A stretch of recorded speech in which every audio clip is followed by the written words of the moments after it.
After Trisha's Twitter rant, she uploaded a video addressing her fallout with Nick. Welcome to part 2 of this series on the Trisha and Nick situation. Please do not send any hate to anyone mentioned in this series. These videos are simply meant to report on the news and give insight on the situation. Also, please wait until the end of this video to give your full opinion on what went down. Now let's spill more of the tea. On May 15th, drama channel Martin Lewis addressed the edited DMs Nick spoke about. Instead of just telling me straight up, she took our DMs, edited out her messages to me, cropped them out, deleted them, put my messages together, and then sent them all over the internet. She didn't spread it everywhere, she gave it to me. He's implying that she edited, okay? The only things that were taken out was this, and this. That didn't make any significant changes to the video because I still put the receipts of Trisha wanting to collab with him. On May 16th, Trisha uploaded a video titled "Coming Clean About All My Lies." Likes and comments were disabled. She explained she was glad the beauty community drama diverted attention away from her. Thank God we have James Charles and Tati also being just James Charles being a hot mess. Thank God there's a lot of people just focused on that. Trisha explained she wasn't deflecting by bringing up other problems in her life. So sick of people telling me I'm deflecting. No, my life just happened to all go to at one time. Later in the video, Trisha addressed the Nikocado situation. Trisha emphasized that Nick DM'd her first. However, Trisha still initially reached out to Nick first, through a tweet, not a DM. Nick only sent her a DM after seeing the tweet. Trisha explained she was even more scared because at the time, Nick allegedly spread false information. At the time, he did say I paid for a ticket. She didn't provide any receipts. However, I found a video from 2017 that may address the paid ticket rumors. YouTuber Martin Lewis Resurrected reported on the drama 2 years ago and shared these comments. He talks about it in one of his fast food mukbangs once he arrived to LA. I can't remember which one. He said on Snapchat that Trisha paid for him. Unfortunately, there's no Snapchat or video evidence of Nick mentioning this. Martin Lewis explained that either fans are making up rumors or that Nick may have spread the rumor himself. Trisha showed that no DMs were deleted, but she admitted that she took screenshots of the last DMs to put on blast. I screenshotted all those last DMs because it was I was not responding and this person was it is someone does not respond. Fair point, but if someone sees the last DMs without any context, they will assume Nikocado is a threat, when in reality, he just wanted closure. Trisha explained she isn't sorry about the situation. I can't apologize, I'm not the wrong, I felt how I felt. I'm sorry for you guys that are offended, but I'm not sorry. I was not comfortable at the time. This person is you know what I mean? There's something a little off because it's becoming obsessive at this point. Trisha deflected the "you now" conversations onto Nick, claiming he must have spoken about the drama to other influencers and in his mukbang videos. He obviously brought it up. I don't know if the videos are deleted or what. Trisha said she wishes him the best and acknowledged he has a good life. Then she said, "Live your life. Oh my God, just let me live mine. This is crazy." And that we're talking about it 2.5 years later and you're holding on to this. Oh my God, you have to let it go. Trisha continued to say she did not confirm a day for the collab. Did not set the date. I showed the DMs, did not set a date. On May 16th, Nina addressed the comment Trisha made about her in her "I'm Cancelled" video. In that video, Trisha said, "I've seen footage of a girl that I once knew go to someone's work and threaten to..." Nina explained, "But 8 years ago, when I first started YouTube, that video just got released, 2 years ago? So that video got released 2 years ago.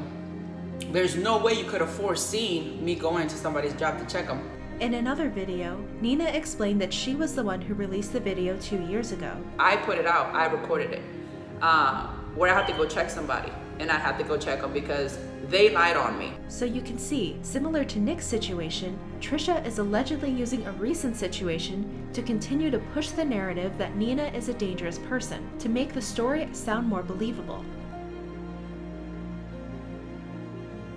Nick saw Trisha's video and tweeted, "And the lies continue. What the heck did I ever do to this person? My God." On May 16th, Nick also tweeted, "I just got a DM from a huge YouTuber with millions of followers saying that she flew into LA after she and Trisha had planned it, Trisha ghosted her, she made a video explaining what happened, and then Trisha threatened to take her to court if she wouldn't remove her videos." Then, on May 17th, Nick tweeted, "I will accept that she does not care and isn't sorry. Some people are just like that. But I will not accept the lies she's spreading about me in spite of not caring. I just posted my response to her coming clean video. Thanks guys." On YouTube, Nikocado posted a video titled, "Trisha Paytas spreads dirty lies about me." He called out Trisha being hypocritical by asking him to move on. Why didn't she move on when she talked about me over and over? Why did she not move on when she accepted my husband's cameo and lied to our faces? Nick explained it was hard for him to move on because she ruined his reputation and kept talking about him online. I would have moved on had she not talked about me then. He clarified that he's not a stalker. The only reason we were in contact is because she told me to. This was a business arrangement. Nick said Trisha could have DM'd him, but instead she's milking the situation. And by milking, I mean not addressing the issues, lying about the issues to cause people more stress, to cause me more stress, and to therefore get more attention. Nick also confirmed what other people pointed out. Nick's infamous knife video was non-existent in 2017 when Trisha was scared of Nick. The video she linked was from last year when I was going through issues with my husband. Nick apologized for his editing in the first video that misled people to believe Trisha was making fun of his weight. I am so sorry if it came across in any way that it shouldn't have. I was trying to make a point that she claimed she didn't know who I was, but would engage in conversations with my weight. Nick explained it didn't make sense that Trisha was scared of him at the time because she kept talking about him. If you're scared of someone, you don't go and talk about them on various broadcasts. If you're truly scared of someone, you file a police report. Nick ended the video by apologizing. I'm sorry that this blew up to this degree. Despite Nina's last comment saying she didn't want to do her the way she did me, Nina decided to release the receipts. She shared videos of other influencers who were ghosted by Trisha. The first person was YouTuber Simply Nessa. She explained she recently spoke with Nick and people tried to silence her. Nessa decided to go on Instagram Live to share her experience with Trisha. Nessa explained she made a storytime YouTube video saying she was ghosted by Trisha, who she kept anonymous in the video. Trisha reacted badly. "Oh yeah, I was supposed to meet up with a YouTuber. I didn't say her name in it. And what did she do? She threatened to sue me. She said, if you don't take the video down, my father's a lawyer, I'm gonna sue you for slander and defamation." I didn't even say her name in the video. Nessa explained she was young and new to YouTube at the time, so she was scared and took down the video. Nessa said she feels differently now. Today, I would have kept the video up. Like, I don't give a sue me. I didn't say your name in it. Nessa alluded to Trisha's hypocritical behavior. She makes so many videos about other people all the time, yet she had the balls to say, I'm gonna sue you, Vanessa. Nessa explained Trisha told her audience she felt used by other YouTubers. She made a video, which is now deleted, saying, people are always trying to use me, like I'm sick of people taking advantage of me, and then she was talking about me, some girl named Nina Unrated, I think Pink Sparkles, like some other YouTubers trying to say that like, oh, like everyone's trying to use me. Girl, I'm a fan, Nessa clarified that she wasn't using Trisha, and at the time, she was excited to collab with one of her favorite YouTubers. Nessa said Trisha's assumptions about her turned her away as a fan. The fact that I got categorized as that immediately made me just not like her. Nessa also explained she never got closure on why Trisha ghosted her. I don't know why she ghosted me. The next person Nina brought up was Amber Walter. I'm not going to show the video because it was a private Snapchat that Amber sent to Nina's roommate at the time, who was very close with Trisha. Nina's roommate recorded the Snapchat without Amber's permission, and in Nevada, that's technically illegal. To summarize, Trisha found out Amber's friend Miles was friends with Nina. Trisha told Amber to be wary of Miles because Nina allegedly leaked her address, flew to her house, and punctured her tires. Amber admitted that Nina seemed unstable for these alleged events, but Amber explained she didn't judge Miles for being friends with Nina. Amber even said she thought about reaching out to Nina and that she felt empathetic towards her after all the YouTube drama. And just when things were about to wrap up, Martin Lewis Resurrected uploaded a video with exclusive receipts from Trisha. Martin showed a DM and screenshot Trisha sent him 2 years ago. Trisha said, "Like I showed you, I hadn't even seen any past the 9th, as his were highlighted blue before I opened them just now." Attached is a screenshot of Trisha's Twitter DMs. This raises inconsistencies in Trisha's explanation of this whole case. She said she was scared of Nick because of the messages in her 2 truth videos, but in this old message, she never even opened the rest of the DMs. Martin shared another screenshot where Trisha said, "And then here's Nick's DMs I legit just seen now. I would have loved to collab with him, but if he paid any attention to anyone other than himself at that time, he would have known it was not the time." Reading all those messages to me with no response from me is actually frightening. So scary. And then seeing those tags, extremely creepy. OMG, should I be worried? And if we zoom into the date the message was sent to Martin, it says February 2017. This is a month after Trisha ghosted Nick, meaning she has no knowledge of Nick being in LA in January or the content of the multiple DMs he sent. Also, the message where she says if he had paid any attention to anyone other than himself at the time seems to suggest that she was going through her own struggles. Martin actually admitted that Trisha told him what she was struggling with back in January, but he said it's not his place to talk about it. But as you may know, Trisha is very public about her feelings, and she did talk about some of her struggles on YouTube. So let's analyze what was going on with Trisha when Nick was messaging her. A few days before Trisha came into contact with Nick, she uploaded a video titled, "Let's Talk Sociopaths." In this video, she talked about feeling betrayed by her ex-boyfriend, who she implied is a sociopath. On January 9th, Trisha and Nick exchanged DMs.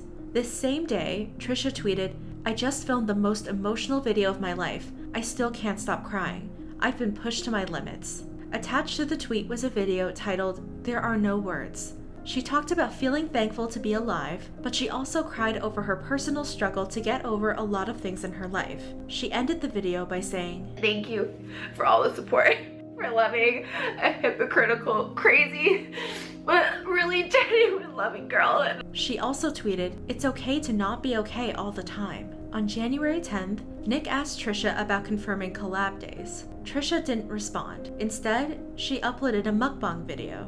Trisha explained she was out for the past 2 days for business-related things, and when she got home, she just wanted to film and edit. On January 11th, Nick told Trisha he got his ticket. Trisha didn't respond. Instead, she tweeted, "Ugh, I really wish I wouldn't feel the need to film a rant every day of my life, but dumb people make me do it." Attached to the tweet was a video.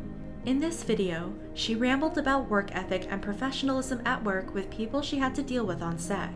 On January 12th, Nick didn't DM Trisha anything. Trisha, on the other hand, tweeted, "I lost my mind temporarily. Explanation. I hate that all my vids have been explaining meltdowns. Working on it though." Attached to the tweet was a video. In this video, she apologized about the last video and talked about trying to get off anxiety medication. She also brought up moving on from her last bad breakup. Also on January 12th, Trisha uploaded another video titled, "My Last Video." Trisha spoke about taking a break from YouTube to evaluate her life. She explained that she was in a bad mental space. I chase happiness through so many mediums, through shopping, or boys, girls, dating, fame, money. And it's all fleeting. So what is it? What am I missing? I'm happiest when I feel loved in life, and that is few and far between.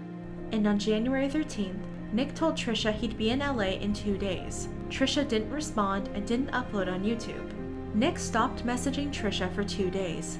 During this time, Trisha uploaded a video titled, "When All Hope Is Gone." In this video, she explained she had an anxiety attack the night before and that she had been going through anxiety issues for the past few months. She even spoke about feeling at peace if she wasn't here anymore. On January 16th, Nick told Trisha he was in LA and had gifts for her. Trisha didn't respond. Instead, she uploaded the music video to her new song, Warrior. But Trisha was also active on Twitter and asked YouTuber Thomas Sanders to collab. On January 18th, Nick asked Trisha if everything was okay. Trisha didn't respond. Instead, she tweeted, "Somebody talk to me. Dear heart, stop hurting." The same day, she uploaded a video titled, "It Was All Fake." In the video, she spoke about how betrayed she felt by her ex-boyfriend. She explained he was really fake for pretending to care about her for 1 year, listening to her deepest worries. On January 19th, Nick asked Trisha if he did something wrong. Trisha didn't respond. Instead, she tweeted, "Nobody knows me," and uploaded 3 YouTube videos in 1 day. "I'm an illusion. I met a boy online tonight. Is he real? Is something wrong with me?" Trisha acts unusual in these videos.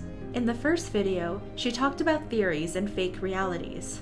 I put on these sunglasses and you can see me, but I'm not actually here. In the second video, she clarified she hadn't been drinking or taking any medication. Then she claimed to have met a psychic online who was one of her ex-boyfriends from the future. And he's like, well, I'm actually this person I was in a relationship that he was using their picture. I'm actually him from the future. In the third video, Trisha addressed rumors about herself and explained she's probably not unstable. I've always been a little off the rocker.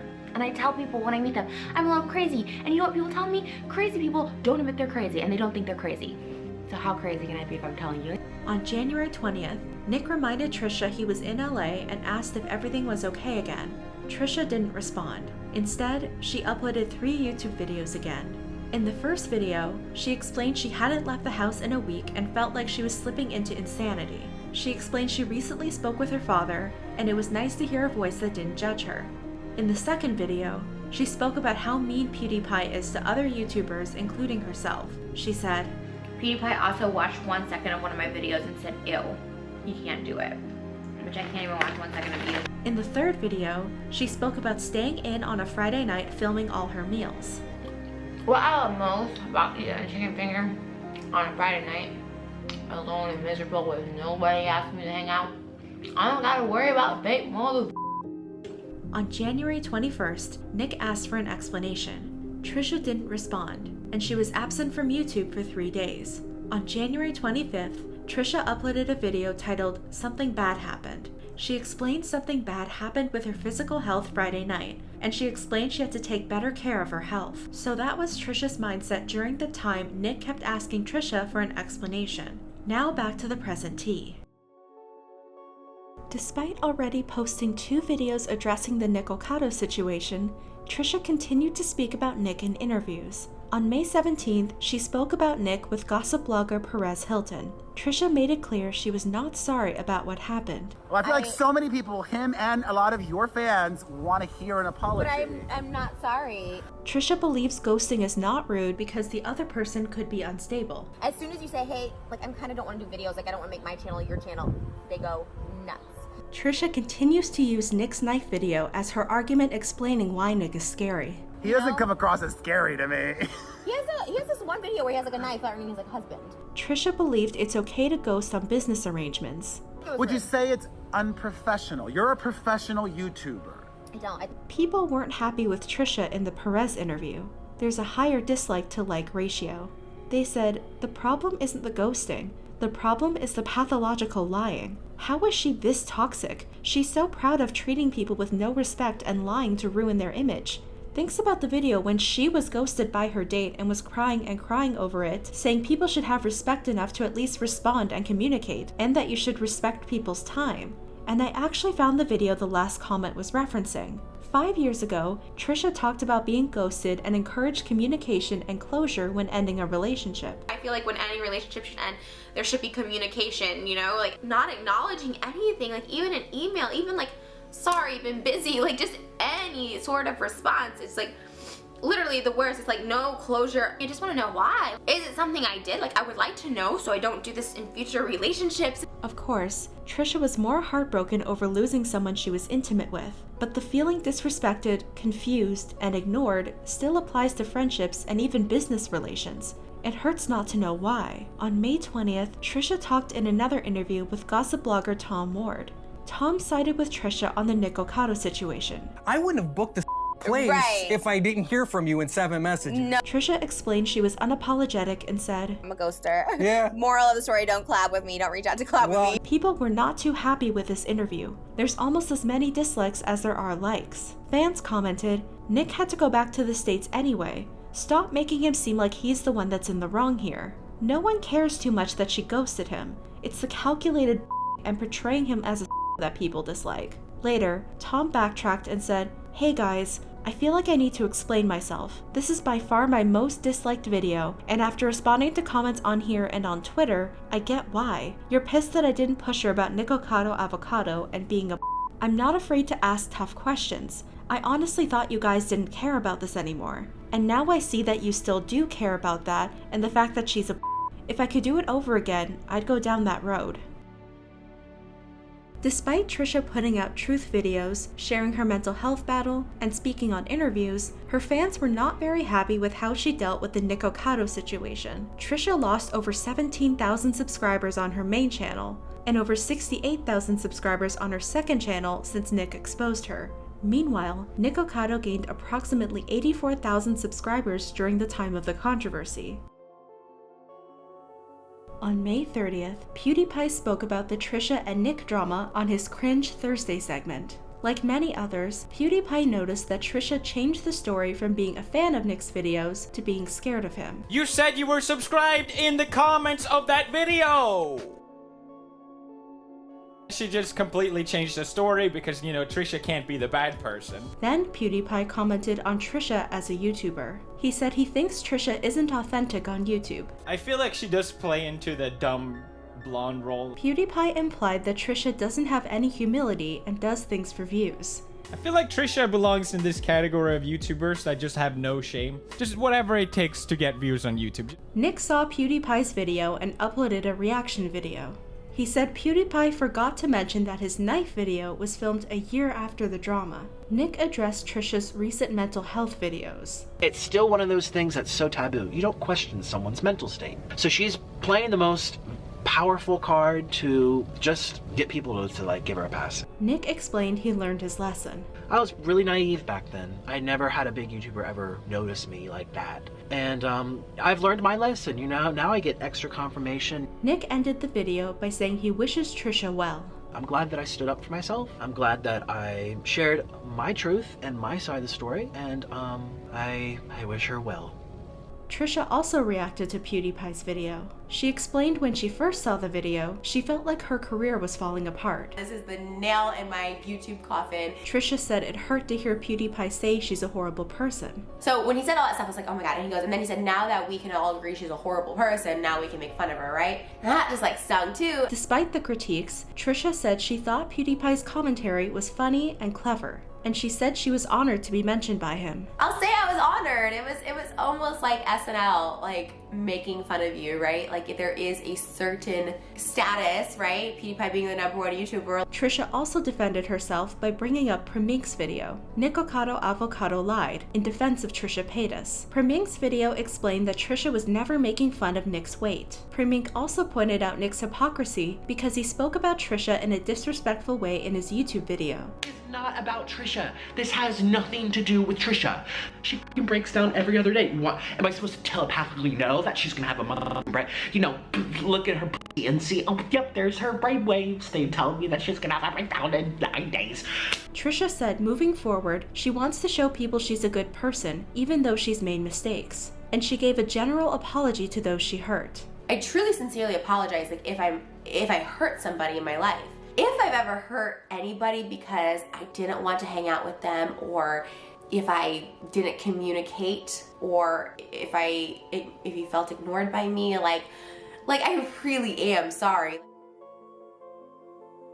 On May 31st, Nina spoke about Trisha in a YouTube video. According to Nina, Trisha said in a video that she was issuing out apologies. So I apologize. If I owe you an apology, I will apologize. If you want a personal one from me, I will. Nina showed a screenshot of the DM she sent to Trisha. Nina said, "Good morning. I just saw your video where you stated that you were issuing out apologies. I honestly believe that the lie you've told about me for years needs to be cleared up. I would like an apology for all the damage you have caused me throughout the years. You telling people that I went to your home and vandalized your vehicle needs to be cleared up. You know it's a lie. And if you're truly sorry, then you will own up to the lies you've told and clear my name up. I'm trying to network with other YouTubers, and the lie you continue to spread about me is hurting my collaborations because people trust you to be honest. If you could please take ownership and admit that you lied, that would really help. Thank you. I'm sending this message because you asked us to do it on your last video. Nina also shared a DM she got from YouTuber Simply Nessa.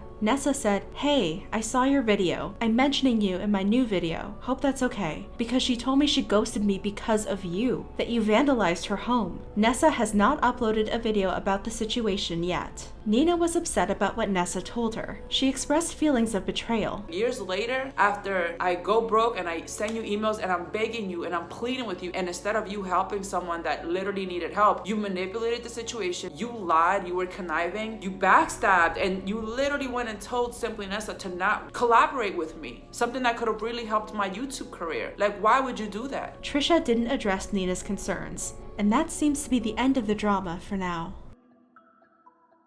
So, what's the big issue? There are a few things to unpack with this story. The psychological impact of ghosting, what gaslighting actually is, why people choose to lie when the lies can easily be disproven, and how to effectively handle conflict with someone. The act of ghosting, abruptly stopping communication with someone, is a big part of modern dating life, and it's even become common in forming friendships and business relations. Why does it matter? The person being ghosted gets hurt. According to Dr. Janice Vilhauer, the director of Emory University's Adult Outpatient Psychotherapy program, people who ghost are primarily focused on avoiding their own emotional discomfort, and they aren't thinking about how it makes the other person feel. The lack of mutual social connections for people who met online also means there are fewer social consequences of dropping out of another's life. And we can see that in the Trisha and Nick situation. Trisha said she stopped responding to Nick because she felt uncomfortable, and she didn't acknowledge how it would make Nick feel. Plus, they met online, making their interactions less personal. For the people who are ghosted, they can feel disposable, used, and disrespected. Social rejection can activate the same pathways in the brain as physical pain.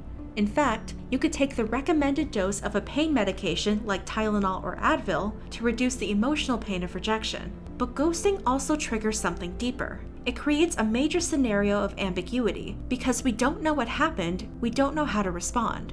According to Dr. Vilhauer, staying connected to others is so important to our survival that our brain has evolved to have a social monitoring system that scans the environment for cues so that we know how to respond in social situations. Social cues tell us how to regulate our own behavior, but without the appropriate cue, we don't know what to do with ourselves. It's the ultimate use of the silent treatment, something many mental health professionals deem as emotional cruelty. But it's important to remember the act of ghosting is not a reflection of the person being ghosted. They have sent you an extremely loud message that says, "I don't have what it takes to have a mature, healthy relationship with you.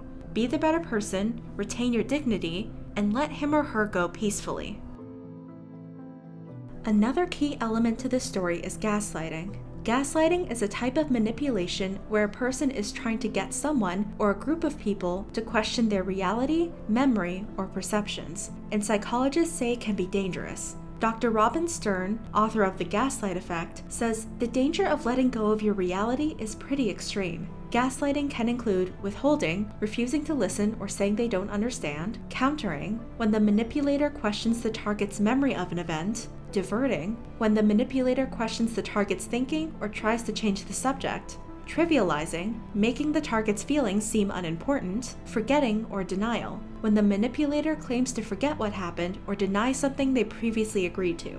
According to Dr. Stern, there's usually a power dynamic between the manipulator and the target. The manipulator has enough power that the target of the gaslighting is terrified to change up the relationship or step out of the gaslighting dynamic because the threat of losing that relationship or the threat of being seen as less than who you want to be seen as to them is quite a threat. And the person gaslighting may not even realize they're doing it. Dr. Stern says it could be a result of how they were raised. If your parents had a certain cut and dry worldview that they passed on to you, and someone else has a different perspective, you may assume something's wrong with them. But just because you may not be aware you're gaslighting doesn't mean it's not happening. If you realize your partner or friend is gaslighting you, there are some things you can do. Stephanie Sarkis, a licensed mental health counselor and the author of Gaslighting, Recognize Manipulative and Emotionally Abusive People and Break Free, explains the best thing to do is cut off all contact or drastically reduce it. Stephanie says, confronting a gaslighter almost never works. When you try to bring up their efforts to distort reality, they'll only distort it further and refuse to acknowledge what they're doing. And if you're in a bad mental space after dealing with gaslighting, Stephanie encourages you to seek help from a mental health professional. Something else people are asking is, why bother lying when someone can easily fact-check and disprove what you're saying? For a lot of pathological or compulsive liars, the lying makes sense to them. Clinical psychologist David J. Lay gives some perspective on why people choose to lie. The lie matters to them. While everyone around the person thinks the issue doesn't matter, the person believes it's critically important and chooses to put unnecessary pressure on themselves or the issue. Telling the truth feels like giving up control. People will often tell lies because they want to have control over a situation. The truth can be inconvenient to them because it doesn't match their narrative. They don't want to disappoint people. People who tell lie after lie may not want to lose the respect of those around them. They want you to like them, be impressed, and value them, and they're worried that the truth might lead you to reject or shame them. Lies can snowball. If someone who is a chronic liar admits to any single lie, they think they're admitting to being a liar and therefore giving you a reason to not trust them. It's not a lie to them. Sometimes, when people are under pressure, their view of a situation can become warped. Multiple studies have shown that memories are influenced by many things, can change over time, and they're reconstructed in your mind every time you think about them. Often, repetitive liars can feel so much pressure in the moment